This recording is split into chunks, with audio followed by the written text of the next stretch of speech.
I have decided to follow Jesus. I have decided to follow Jesus. I have decided to follow Jesus. No turning back, no turning back. Shalom la famille, je suis tellement content et tellement béni d'être ensemble avec vous pour cette nouvelle épisode. Comme la fois dernière, nous avons vu ensemble le premier point, comment être utilisé par Dieu. Nous avons parlé de la mort en soi-même, ce qui était un devoir pour toute personne qui a reçu Jésus et qui veut aller loin avec lui, c'est d'accepter de porter sa croix et de mourir en soi-même. Merci pour vos likes, merci pour vos conseils, vos soutiens par rapport à ces ministères. Et aujourd'hui, le Seigneur a mis à cœur que nous puissions parler du deuxième point. Et le deuxième point que nous allons échanger aujourd'hui, je sais que beaucoup de chrétiens, nous nous posons des questions. Et on s'est dit, Seigneur, je veux aller loin avec toi. Seigneur, j'ai besoin que tu me donnes un grand ministère. Seigneur, j'ai besoin que tu me donnes, je sais pas, une grande église, une bénédiction autre. Nous demandons tellement à Dieu des choses, mais peu de personnes y touchent. Donc aujourd'hui, nous allons parler du deuxième point. Vous savez, il y a un moment en Israël, il y a eu beaucoup de prophètes qui sont venus. Il y a eu des prophètes qui sont venus parlant de la part de Dieu, prêchant. Mais il y avait toujours un décalage entre ce que les générations précédentes ont vécu avec Dieu et les générations après. Mais ils se disaient entre eux, mais où sont des prodiges que nos pères nous ont relatés? Où sont les miracles que nos pères nous parlent souvent? Où sont? Ils ont entendu beaucoup parce qu'en Israël, ils écrivaient dans les annales. Il y avait des papyrus, des rouleaux qu'ils écrivaient, des exploits, tout ce que Dieu leur disait.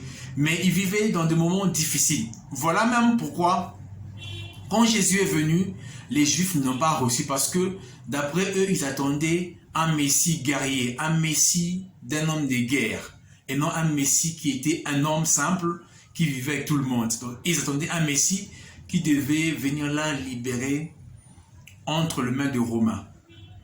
Et c'est pareil aussi. Et à l'époque de Jérémie, ils étaient aussi allés, ils étaient déportés aussi pour aller en Babylone.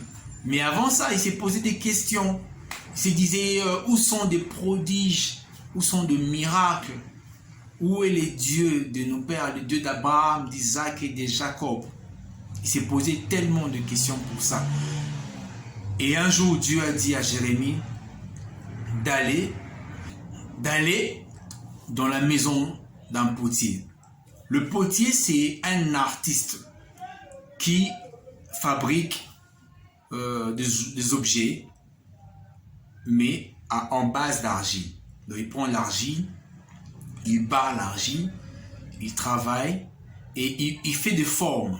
Il peut faire une calebasse, une cruche, je sais pas, un plateau, une assiette.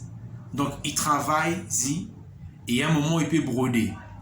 Et pour que cela soit efficace, il sèche d'abord et puis il va faire passer cette argile en forme qu'il va donner dans le feu. Et c'est le feu qui va solidifier cet objet pour qu'il soit utilisable sans bavure, sans désordre, sans problème, et il sera facilement utilisable. Et Dieu a envoyé le prophète Jérémie d'aller là. Jérémie est parti. Il a vu comment d'abord le potier prend l'argile, il met quelque part sur une moule et il commence à battre l'argile.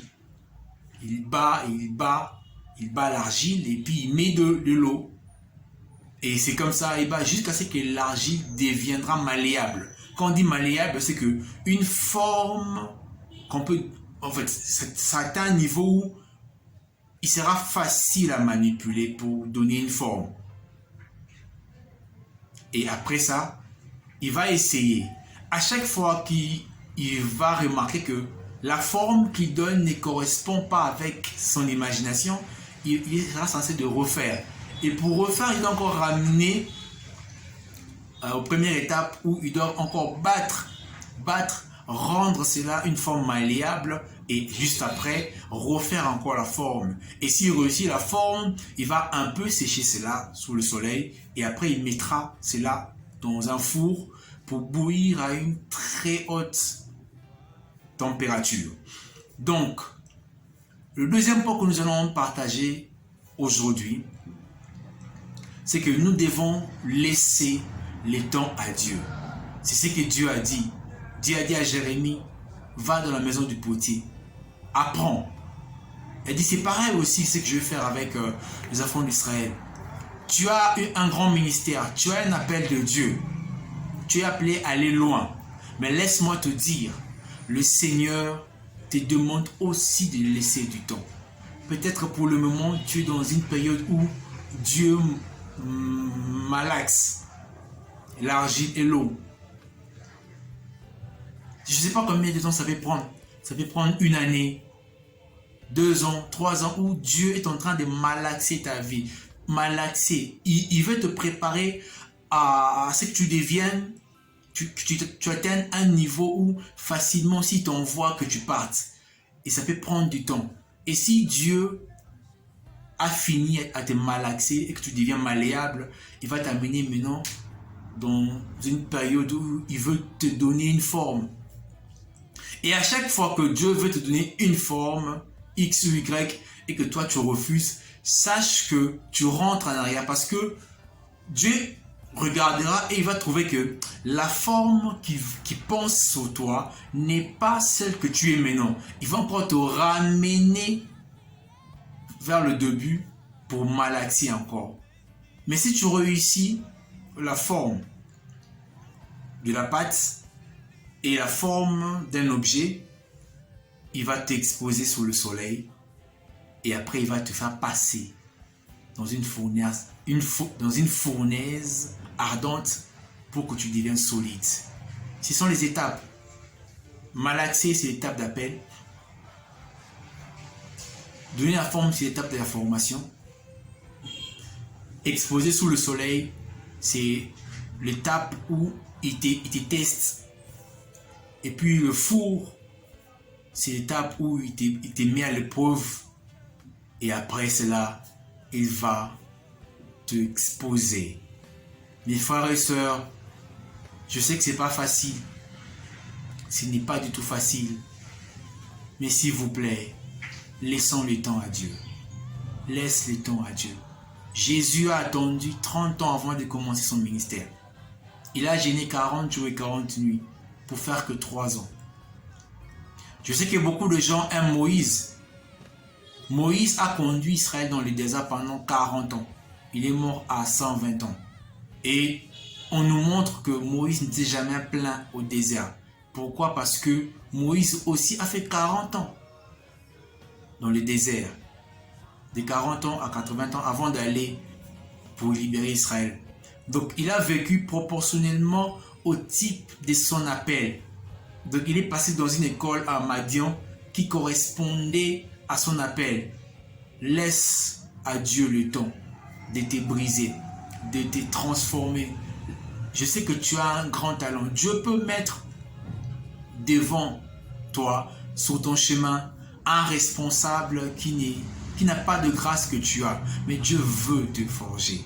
Vous savez, David était un homme selon le cœur de Dieu. Mais il était soumis à un roi qui était rempli de mauvais esprits. Et à aucune fois, David a fait du mal à une personne qui est soumise au mauvais esprit. On peut vivre avec des sorciers. On peut avoir des parents sorciers, des grands-parents sorciers. C'est Dieu qui a permis que ce soit ainsi par rapport à notre parcours. Il veut nous former. On a peut-être subi des trahisons.